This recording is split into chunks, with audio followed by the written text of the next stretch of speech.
ბრძენი კატერინა.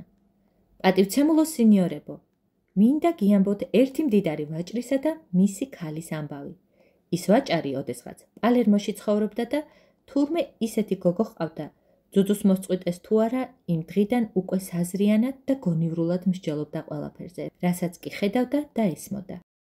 ასეთი ჭკვიანი რომ იყო, მამამ ბრძენი კატერინა შეარქვა. კატერინას თანანაკითხსა და განათლებულ ქალს იმ ქვეყანაში მეორეს ვერ ნახავდით. 16 წლისა რომ შესრულდა, დედა გარდაეცვალა. ისე წუხდა, ისე დარდობდა დედის დაკარგვას, რომ თავის ოთახში ჩაიკეტა. გარეთ აღარ გამოდიოდა, მისთვის აღარც თეატრი იყო, არც ერნობა და სხვა რამ გასართობი. დაღონდა ვაჭარი, აღარ იცოდა როგორ ენუგეშებინა შვილი. იფიქრა რა ვიღონოო და ბოლოს გადაწყვიტა, ჭკვიან ხალხს ვკითხავ რჩევასო. ადგა და პალერმოელი წარჩინებული სინიორები მოიწვია. მართალია ვაჭარი იყო, მაგრამ დიდებულებთან მეგობრობდა. შეიკრიბნენ დიდებულები და ვაჭარმა შესჩივლა მათ. სინიორებო, ყველამ კარგად იცით, რომ ჩემს ერთადერთ ქალს თვალისჩინივით ვუფრთხილდები. მას მერე რაც დედა გარდაეცვალა, კატერინა დარდით აღარ არის. ჩაიკეტა თავის ოთახში და გარეთ ცხვირს აღარ ყოფს. მეშინია ჯავს არ გადაჰყვეს. მთელმა ქვეყანამ იცის, როგორი ბრძენი ქალიც გყავთ. გახსენით სკოლა, ასწავლოს ახალგაზრდებს, იქნებ ამას გადააყოლოს გული. ურჩიეს ვაჭარს დიდებულებმა. კარგი აზრია. თქვა ვაჭარმა და შვილს დაუძახა. ყური მიგდე, შვილო. ხედავ დარდით აღარ ახარ. არანაირი გასართობი არ გიტაცებს. რა სიტყვი? სკოლა რომ გავხსნათ და ახალგაზრდებს ასწავლო. კატერინას მოეწონა მამის გადაწყვეტილება. მალე გახსნეს სკოლა და ქალის საქმე შეუდგა. სკოლის კარზე ასეთი აბრა გააკეთებინა. ვისაც ბრძენ კატერინასთან უნდა სწავლა, მისთვის სკოლის კარი ღიაა. მოაწყდა სკოლას ახალგაზრდობა. კატერინა მოწაფეები მერხებზე დასხა. მენახშირის ბიჭი როგორ მიუსვით დიდებულის ქალს გვერდითო? კითხეს კატერინას. მერე რა, რომ დიდებულის ქალია, ჩემთვის კარგი ის არის, ვინც ბეჯითია და სწავლა უნდა. უპასუხა კატერინამ. შეუდგნენ მეცადინეობას. მალე ხმა გავარდა, ბრძენმა კატერინამ ასეთი და ასეთი სკოლა გახსნაო. ხელმწიფის სასახლეშიც გაიგეს ეს ამბავი. უფლისწულმა გადაწყვიტა კატერინას სკოლაში უნდა შევიდეო. გამოეწყო და ერთ მშვენიერ დღეს მიადგა კატერინას სკოლის კარს. კატერინამ მიიღო უფლისწული, მაგრამ სხვა მოწაფეებში არ გამოურჩევია, მათ გვერდით დასვა. ერთხელ კატერინამ უფლისწული დაფასთან გაიძახა. ამოცანა მისცა ამოსახსნელად. უფლისწულმა ვერ ამოხსნა. მიუბრუნდა კატერინა და ისეთი სილას ტკიცა, რომ უფლისწულს დღესაც ეწვის ლოყა. უფლისწული რისხვით აენთო. მოსწყდა ადგილს, გაიქცა, მიირბინა ხელმწიფესთან და უთხრა. თქვენო უდიდებულესობავ, ცოლის შერთვა მინდა. ბრძენ კატერინაზე დამწერეთ ჯვარი. ხელმწიფემ ვაჭარი დაიბარა. ეხლა ვაჭარი და კითხა, ბრძანეთ რა გნებავთო? ჩემს ვაჟს თქვენი ქალი შეუყვარდა. ავქნათ. უნდა დავაქორწინოთ. როგორც თქვენი უდიდებულესობა ინებებს. ჩვენ უბრალო ვაჭრები ვართ, თქვენი ვაჟი კი მეფური სისხლისაა. უპასუხა ვაჭარმა. ამას რა მნიშვნელობა აქვს? რა კი ჩემს ვაჟს თქვენი ქალი შეუყვარდა. ვაჭარი შინ დაბრუნდა და კატერინას უთხრა. შვილო კატერინა, უფლისწულს შენი შერთვა უნდა, რა სიტყვი წაჰყვებიო? რა თქმა უნდა წავყვები. უპასუხა კატერინა. ტანსაცმელი და თეთრეული კატერინას ბლომად ჰქონდა. ლოგინიც გამოუწყვეს და ერთ კვირაში ყველაფერი მზად იყო. უფლისწულმა კატერინას 12 დიდგვაროვანი ქალი აახლა ამალად. გააღეს სასახლის ეკლესიის კარი და უფლისწულმა კატერინაზე ჯვარი დაიწერა. ქორწილის შემდეგ დედოფალმა მხევლებს უბრძანა. პატარძალს ტანთ გახადეთ და ლოგინში ჩააწვინეთო. არც ჩაცმაში გვინდა მოხმარება, არც გახტაში.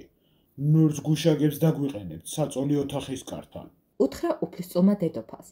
დარჩნენ მარტო უფლისწული და ბრძენი კატერინა. კატერინა, გახსოვს სილა რომ გამაწანი? მითხარი, ნანობ თუ არა? ვნანობ? თუ გნებავთ, ერთხელ კიდევ გაგაწნავთ სილას. როგორ? მართლა არ ნანობ? ეს ღამაკლია. მაშ პატიებას არ მთხოვ? ფიქრადაც არ მომივა ასეთი რამ თავში. კარგი, თუ ასეა, ახლავე მოგარჯულებ. დაემუქრა უფლისწული და თოქს წამოავლო ხელი. მოინანიებ შენ საქციელს, კატერინა, ხომ კარგი. არა და ქვესკნელში ამოგაყოფინებ თავს. იქ უფრო გრილად ვიქნები. სტაცა ხელი უფლისწულმა კატერინას. შემოუჭირა თოკი წელზე. ასწია საძურომის კარი და ქვესკნელში ჩაუშვა. იჯდეს იქ მარტო. სკამი, მაგი და დოქი წყალი და პურის ნაჭერი გაუწევენ მეგობრობასო, თქვა უფლისწულმა. მეორე დილით მეფე დედოფალი, როგორც წესი დარიგია, ახალგაზრდების სანახავად მივიდნენ, მაგრამ უფლისწულმა თავის ოთახში არ შეუშვა დედმამა. კატერინა შეუძლოდ არის ჩვენთან უშემოხვალთო. მერე ასწია საძურომის კარი და კატერინას ჩასძახა. ღამე როგორ გაატარე? შინებულად, საამური სიგრილე აქ. ფიქრობ იმ სილაზე, მაშინ რომ გამაწანი. მე იმ სილაზე ვფიქრობ, კიდევ რომ გაგაწნავ. გავიდა 2 დღე. შიმშილმა ძალიან შეაწუხა კატერინა. ადგა და კორსეტიდან ძვლის ჩხირი გამოიძრო. დაიწყო კედლის თხრა. მთელი ღამე თხრიდა და თხრიდა შეუსვენებლად. მეორე დღეს ხვრელში სინათლის წვრილი სვეტი შეიჭრა. გამხნევდა ქალი და მეტი ხალისით განაგრძო საქმე. კარგად რომ გააფართოვა ხვრელი, თვალით ზედ მიეკრა. უცებ თავისი მამის მსახურს მოჰკრა თვალი. დონ ტომაზინო, მე ვარ, ბრძენი კატერინა. მამას გადაეცით, რომ მასთან ლაპარაკი მინდა და ახლავე აქ გაჩნდეს. დონ ტომაზომ ხელად მიიყვანა ვაჭარი იმ ადგილას, საიდანაც ქალის ხმა შემოესმა. ხედავ, მამა, როგორი ბედი მქონია, ქვესკნელში ჩამაგდეს.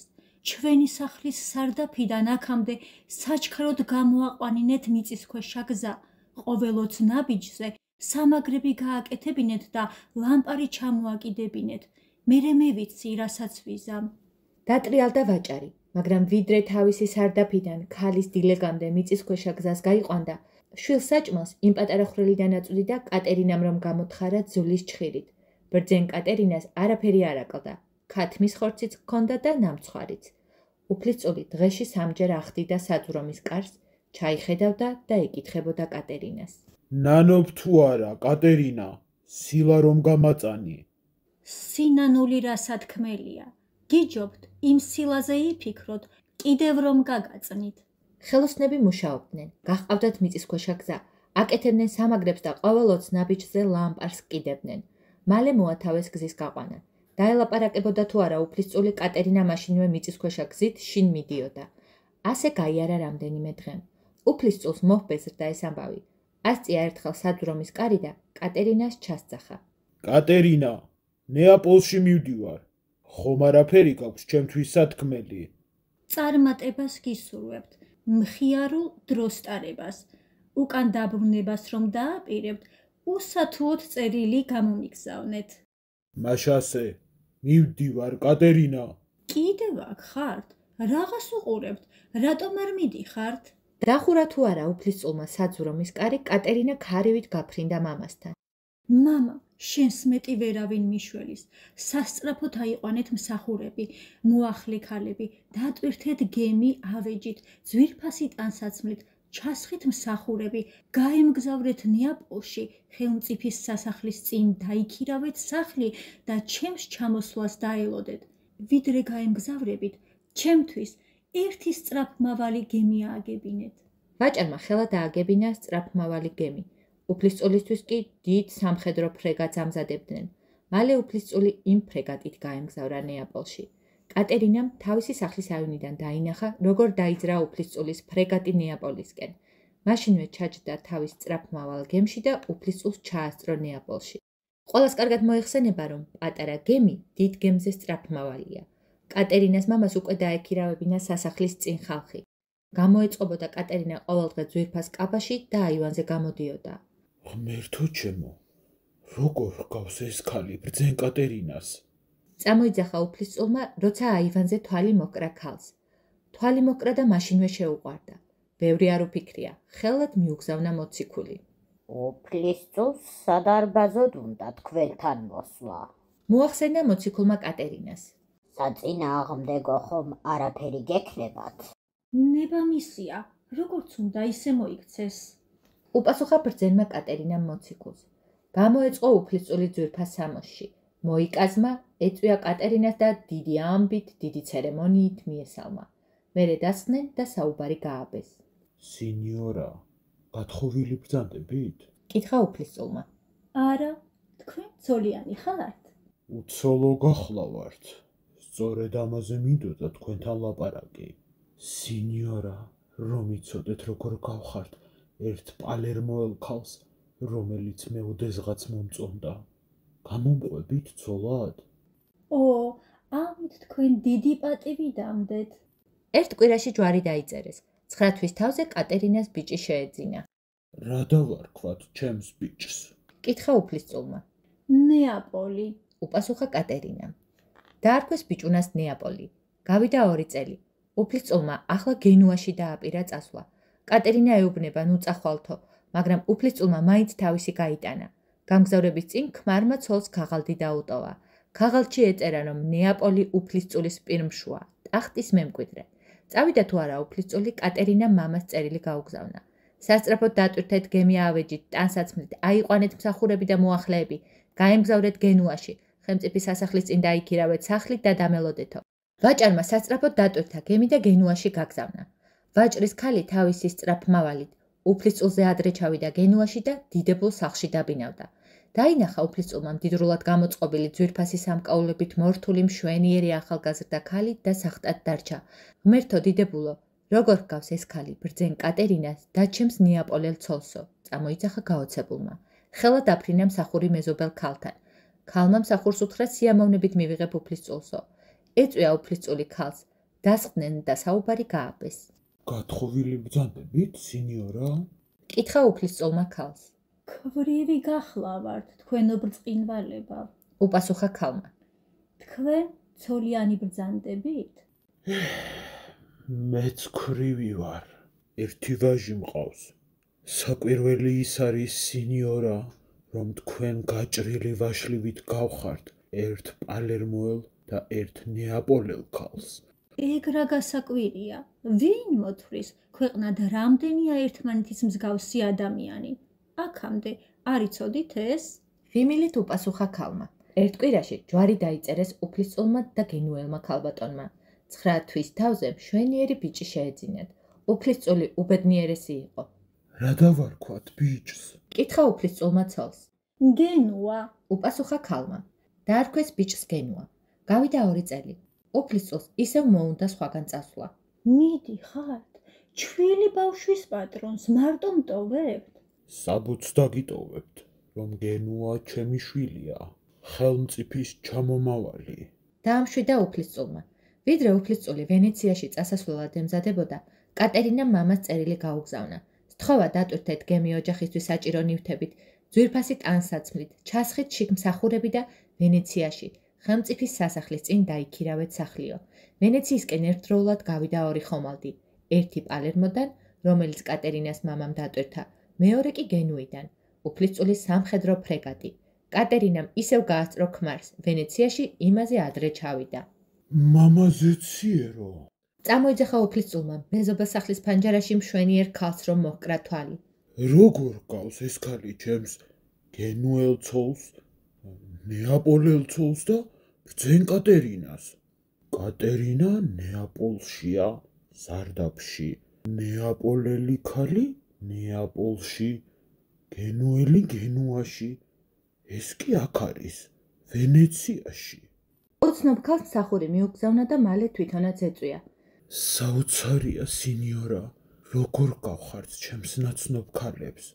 ერთი მათგანი პალერმოშია, მეორე ნეაპოლში, მესამე გენუაში. ვინ მოთვლის, ქვეყნად ერთმანეთის მსგავსი ადამიანი რამდენია? უპასუხა ქალმა და გაიბა საუბარი. გათხოვილი ბრძანდებით? ქვრივი გახლავართ. თქვენ? მეც ქვრივი ვარ. 2 შვილი მყავს. ერთ კვირაში დაიწერეს ჯვარი, გამოხდა ხანი და კატერინას მზის და მთვარის სადარი გოგო გაუჩნდა. რა დავარქვათ? კითხა უფლისწულმა ცოლს. ვენეცია. უპასუხა ქალმა და გოგონას მართლა ვენეცია დაარქვეს. გავიდა 2 წელი. ერთხელ უფლისწულმა ცოლს უთხრა. პალერმოში უნდა დავბრუნდე. საბუთს დაგიტოვებთ, რომ ვენეცია ჩემი შვილია, ხელმწიფის ჩამომავალი. გაემგზავრა უფლისწული პალერმოში, მაგრამ ახლაც დაასწრო კატერინამ და პირველი ჩავიდა სამშობლოში. ჯერ მამის სახლში მივიდა, იქიდან კი მიწისქვეშა გზით თავის საპყრობილეში გაჩნდა. შევიდა თუ არა უფლისწული საწოლ ოთახში, იმ წუთას ასწია საძრომის კარი. კატერინა, როგორ ხარ? რასა იქ? ძალიან კარგად ვარ. ნანობ თუ არა, სილა რომ გამაწანი. გირჩევნიათ იმ სილაზე იფიქროთ, კიდევ რომ გაგაწნავთ. მოინანიე, კატერინა, მოინანიე, თორე ავდგები და სხვა ქალს შევირთავ. შეირთეთ, ვინ გიშლით? თუ მოინანიებ, შეგირიგდები. არა, გაბრაზდა უფლისწული. გამოაცხადა, ცოლი მომიკვდა, დავქვრივდი, სხვა ქალი უნდა შევირთოო. დაგზავნეს შიკრიკების სხვა სახელმწიფოებში ხელმწიფის ქალების სურათების ჩამოსატანად. იმ სურათებით უფლისწულს ყველაზე მეტად ინგლისის მეფის ქალი მოუვიდა თვალში. მაშინვე მოიპატიჟა და ხელად გადაწყდა ქორწილის საქმე. ქორწილის წინა დღეს ინგლისის მეფე მთელი ოჯახით ჩამოვიდა პალერმოში. რაქნა ბრძენმა კატერინამ? გამოაწყო ბავშვები ძვირფას ტანსაცმელში, როგორც ხელმწიფის შვილებს შეეფერება, თვითონაც დედოფალივით შეიმოსა, დედოფალი იყო და დედოფალივით უნდა შემოსილიყო. ძვირფას კარეტაში ჩაჯდა, შვილები გვერდით მოისხა და სასახლეს მიაშურა. გამოჩნდა საქორწინო კორტეჟი, რომელიც ინგლისის მეფის ასულს და უფლისწულს მოჰყვებოდა. ნეაპოლო, გენუა, ვენეცია. გაიქეცით, მამას ხელზე ამბორეთ. უთხრა კატერინამ შვილებს. გაიქცნენ ბავშვები, მიირბინეს მამასთან და ხელზე აკოცეს. უფლისწული ყველაფერს მიხვდა. დაინახა, რომ კატერინა მაჯობა. აი, თურმე როგორ სილას მიმზადებდი, კატერინა. წამოიძახა გაოცებულმა, გადაეხვია შვილებს და გადაკოცნა. ინგლისის მეფის ქალი პირში ჩალა გამოვლებული დაბრუნდა თავის სამშობლოში. კატერინამ ქმარს უამბო, როგორ ხვდებოდა ის სხვადასხვა ქალაქში ერთი მეორის მსგავს ქალებს. უფლისწულმა პატიებას თხოვა ბრძენ კატერინას. დაცხოვრობდნენ კარგად ტკბილად, ყველა იყო ბედნიერი. მეც იქ გახდით, მაგრამ სულ არ მიწყალობეს არაფერი.